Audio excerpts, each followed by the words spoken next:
പണ്ട് ഇന്ത്യ ഒരു തീരുമാനമെടുത്തു. ചൈനീസ് പടക്കങ്ങൾ വേണ്ട എന്നങ്ങ് തീരുമാനിച്ചു. അതിനൊപ്പം ജനവും നിന്നു. ആ തീരുമാനം വളരെ സക്സസ് ആയി. എന്ത് സംഭവിച്ചു വെച്ചിട്ടുണ്ടെങ്കിൽ വലിയ കോടികളുടെ നഷ്ടം ചൈനയ്ക്ക് ഈ മേഖലയിൽ ഉണ്ടായി എന്നുള്ളതാണ്. അപ്പോൾ ഞാനിത് പറയാൻ കാരണം എന്ന് പറയുന്നത്, ഇന്ത്യ ഒരു തീരുമാനമെടുത്താൽ ആ തീരുമാനത്തിനൊപ്പം നിൽക്കാൻ ഇവിടുത്തെ ജനങ്ങളുണ്ട്. ഒരു വലിയ വിപണി ഇന്ത്യക്ക് തന്നെയുണ്ട്. അതുകൊണ്ട് ആരും നമ്മളുടെ മേത്തോട്ട് വന്നുകൊണ്ട് ഭീഷണിപ്പെടുത്തിക്കൊണ്ട് ഒരു കാര്യം നേടാനൊന്നും ശ്രമിക്കേണ്ട. ഞാൻ പറഞ്ഞു വരുന്ന ട്രംപിന്റെ കാര്യം തന്നെയാണ്. ഈ ട്രംപ് അങ്ങനെയാണല്ലോ ചെയ്തുകൊണ്ടിരിക്കുന്നത്. അപ്പോൾ ഇപ്പോൾ നമ്മുടെ പ്രധാനമന്ത്രിയും പറഞ്ഞിരിക്കുന്നു, വികസിത് ഭാരത് എന്നുള്ളൊരു കൺസെപ്റ്റ് കൊണ്ടുവന്നിരിക്കുന്നു. മാത്രമല്ല, അദ്ദേഹം വളരെ ന്യൂട്രലിൽ നമ്മുടെ കേന്ദ്രം ചെയ്ത ഒരു പദ്ധതി, ഒരു കാര്യം എന്ന് പറയുന്നത് GST അങ്ങ് കുറച്ചു. പെട്ടെന്ന് കുറച്ചു. ആർക്കും മനസ്സിലാകുന്നില്ല ഇതെന്താ പെട്ടെന്ന് ഇങ്ങനെ GST കുറയ്ക്കാനായിട്ട് എന്താണ് എന്നുള്ളത്. ഇത് പലർക്കുമുള്ള ഒരു മറുപടി കൂടിയല്ലേ? തീർച്ചയായിട്ടും. കാരണം ഇപ്പം ഈ പറഞ്ഞതുപോലെ ഇന്ത്യയെ തോൽപ്പിക്കാൻ പറ്റുമെന്ന് വിചാരിച്ചാണ് പണ്ട് ബ്രിട്ടീഷുകാർ ഇവിടുന്ന് പോയത്.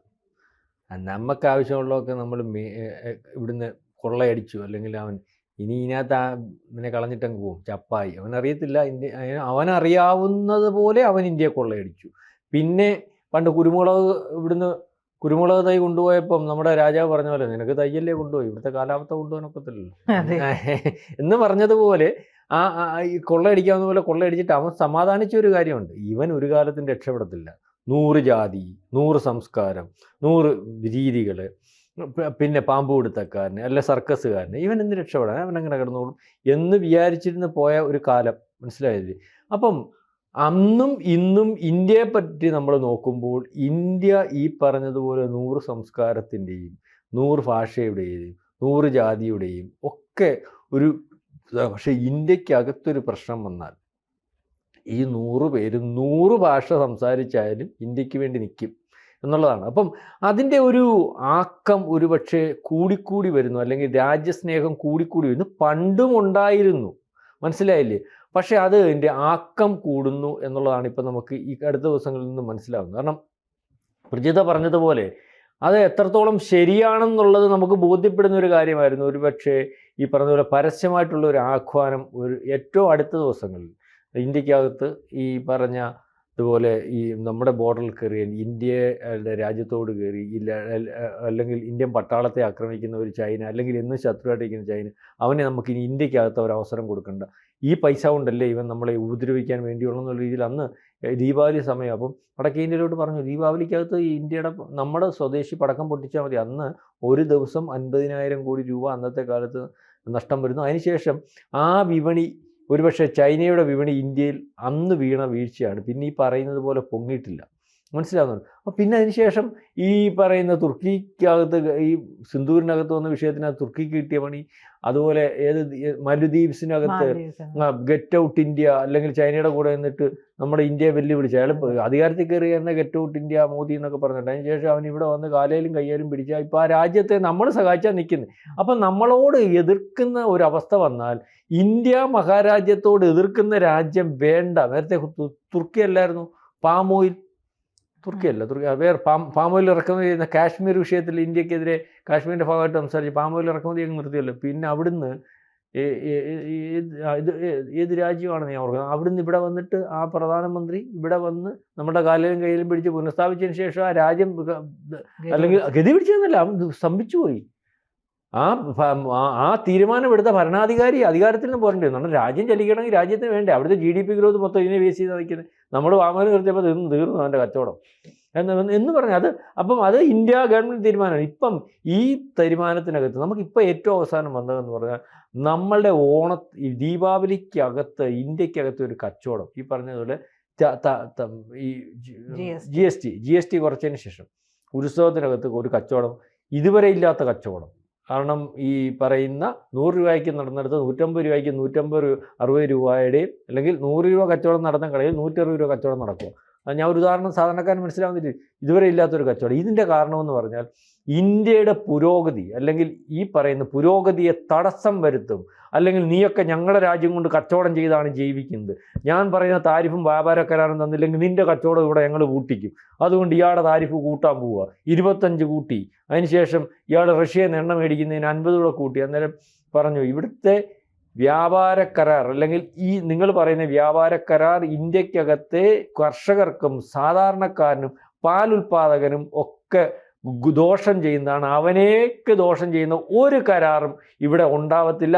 അതിനകത്ത് കയറ്റുമതിക്കകത്തും ഈ പറയുന്നത് പോലെ ഞങ്ങൾക്കെതിരെ വരെ താരിഫിനകത്തും ഉള്ള കുറവ് ഞങ്ങൾ ഏറ്റെടുത്ത് പരിഹരിച്ചോളാമെന്നും അത് ഏറ്റെടുക്കാൻ ഇവിടുത്തെ ജനം തയ്യാറാവണമെന്നും പറഞ്ഞുകൊണ്ടൊരു പ്രസംഗം നരേന്ദ്രമോദി നടത്തുകയായിരുന്നു. അതായത് നമ്മുടെ രാജ്യത്തെ സംരക്ഷിക്കാൻ നമ്മൾ മാത്രമേ ഉള്ളൂ, നമ്മുടെ രാജ്യത്തിനകത്തുണ്ടാക്കുന്ന ഉൽപ്പന്നങ്ങൾ നിങ്ങൾ ഏറ്റെടുത്ത് ഇതിന് മറുപടി കൊടുക്കണമെന്നുള്ള ഒരു പ്രസംഗം ഗുജറാത്തിലും വേറെ 1-2 സ്ഥലത്തും അദ്ദേഹം നടത്തി ഈ താരിഫിന് ശേഷം.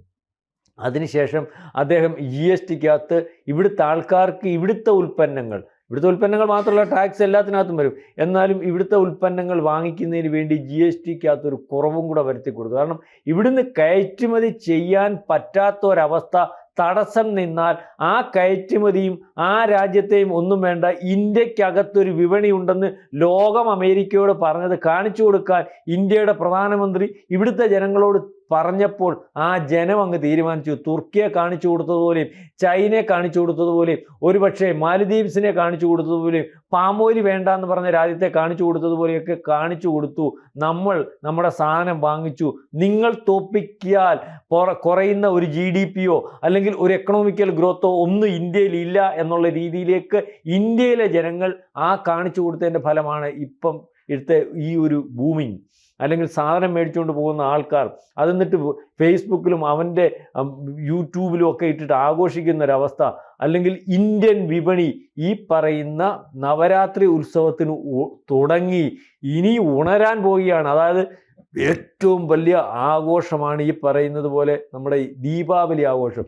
ആ ആഘോഷം ജാതിമത ഭേദമന്യേ എല്ലാവരും കമ്പോളം ഒരുങ്ങിയാൽ എല്ലാ ജാതിക്കാരും ആഘോഷം അവർക്കുണ്ടാവത്തില്ല, പക്ഷേ സാധനം മേടിക്കുന്നതിനകത്തും ഇതിന് കൂട്ടിച്ചേലുണ്ടാവും. അത് ഒരുപക്ഷെ കേരളത്തിലും അതിന് ഒരു സാധ്യതയുണ്ട്. കാരണം ഓണത്തിന് സാധനം മേടിക്കുന്നതൊന്ന് മാറ്റി വെച്ചായിരുന്നു. കാരണം GST കുറയുന്നുണ്ടല്ലോ, അപ്പോൾ നമുക്ക് പിന്നെ മേടിക്കാം, കാർ പിന്നെ മേടിക്കാമെന്നൊക്കെ തീരുമാനം. അപ്പോൾ ഇത് ഇവിടെയും ആ ഒരു ഗുണമുണ്ടാവും. വലിയ വലിപ്പത്തിൽ, അതായത് നമ്മുടെ വ്യാപാരം ഇല്ലായ്മ ചെയ്ത് അല്ലെങ്കിൽ തടസ്സം വരുത്തി GDP ഗ്രോത്ത് കുറച്ച് നമ്മളെ ഒന്ന് പാഠം പഠിപ്പിക്കാം, നിന്റെ സാധനം ഇവിടെ കെട്ടിക്കിടക്കും എന്ന് തീരുമാനിക്കുന്ന ഒരു അമേരിക്കയോട് ഞങ്ങളുടെ സാധനം മേടിക്കാനുള്ള കരുത്ത് ഞങ്ങൾക്കുണ്ട്, നീയൊന്നും ഞങ്ങളെ തോൽപ്പിക്കാനൊന്നുമില്ല എന്ന് ഇൻഡയറക്റ്റായിട്ട് അല്ലെങ്കിൽ ഇന്ത്യ എന്താണെന്ന് കാണിച്ചു കൊടുക്കാൻ അല്ലെങ്കിൽ നമ്മുടെ സാധനങ്ങളൊന്ന് വാങ്ങിക്കാൻ ജനത്തിനോട് പറഞ്ഞപ്പോൾ അവനങ്ങോട്ട് തുടങ്ങിയതേ ഉള്ളൂ. അതിനി വാങ്ങൽ ഈ ദീപാവലിയോട് കൂടി വരും. അതിന് ഇപ്പോഴത്തെ നമ്മുടെ ഒരു കണക്കൂട്ടൽ പോലും ഒരു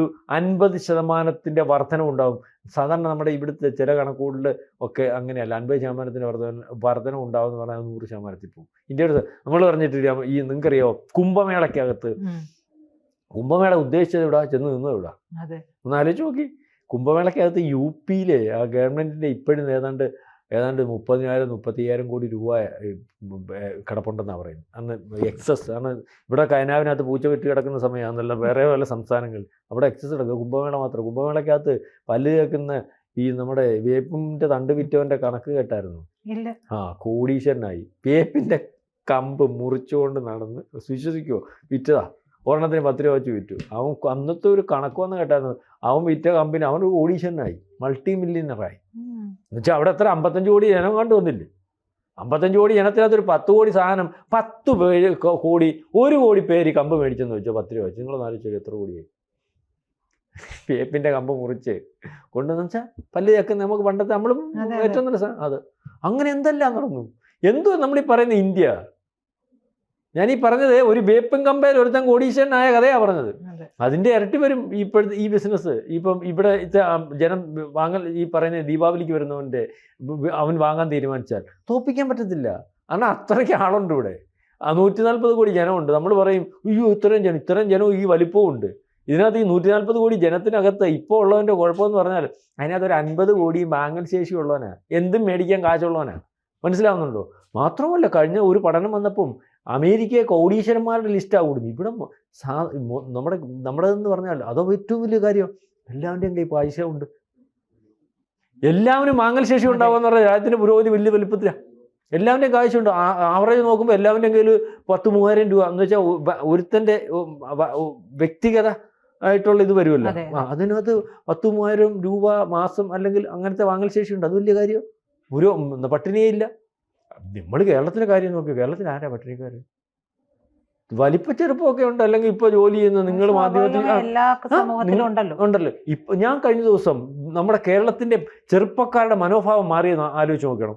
ഞാനൊരു ഒരു റെസ്റ്റോറൻറ്റിൽ ചെന്നപ്പോൾ ഒരു പെൺകുട്ടി ഇരിക്കുക, നല്ല കൊച്ചാ, ഒരു എനിക്ക് തോന്നുന്നു 10-20 വയസ്സ് കാണും.